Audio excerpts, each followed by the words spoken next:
বিনা চিকিৎসায় মানুষ মারা যায়, তা নিয়ে পার্লামেন্টে কোনো কথা হয় না। নদীতে বাদ দেওয়ার জন্য কথা নাই, খাল খনন নিয়ে ব্যস্ত। খাল খনন আমরাও চাই, কিন্তু নদীতে বাদ দিতে হবে আগে।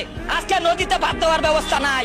আমার নেতা বরিশালের এমপি, আমার নেতা আব্দুল জলিল সাহেবের প্রতিদ্বন্দ্বী বিএনপির নেতা পাশ করছে, আমরা তার পাশে ছিলাম। এখন সেই মন্ত্রী চায় নদীতে বাদ দেওয়া হোক বরিশালে, কিন্তু নদীতে বাদ দেওয়ার প্রজেক্ট চালু হয় না কেন?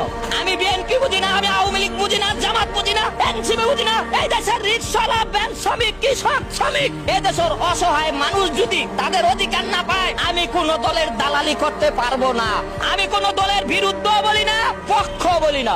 অসহায় মানুষ চিকিৎসার অধিকার পাবে, খাদ্যের অধিকার পাবে, বস্ত্রের অধিকার পাবে, শিক্ষার অধিকার পাবে, কর্মসংস্থানের অধিকার পাবে। এইটাই ছিল জুলাই আন্দোলনের মূল লক্ষ্য।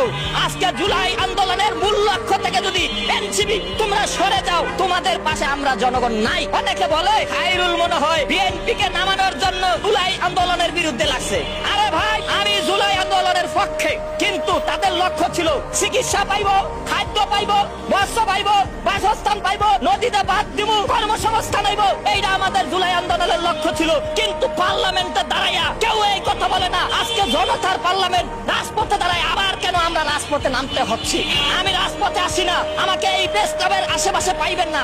আজকে সাংবাদিক ভাই উপস্থিত সামনে পাইছেন, দেখে আমারে পাইছেন। আমার বাড়ি আব্দুল্লাহপুর কেরানীগঞ্জ ছাড়া আমাকে আর মাঠে পাইবেন না। কারণ প্রতারক, ওরা প্রতারক, ওরা অসহায় মানুষের চিকিৎসার অধিকারের কথা পার্লামেন্টে তুলে ধরে না।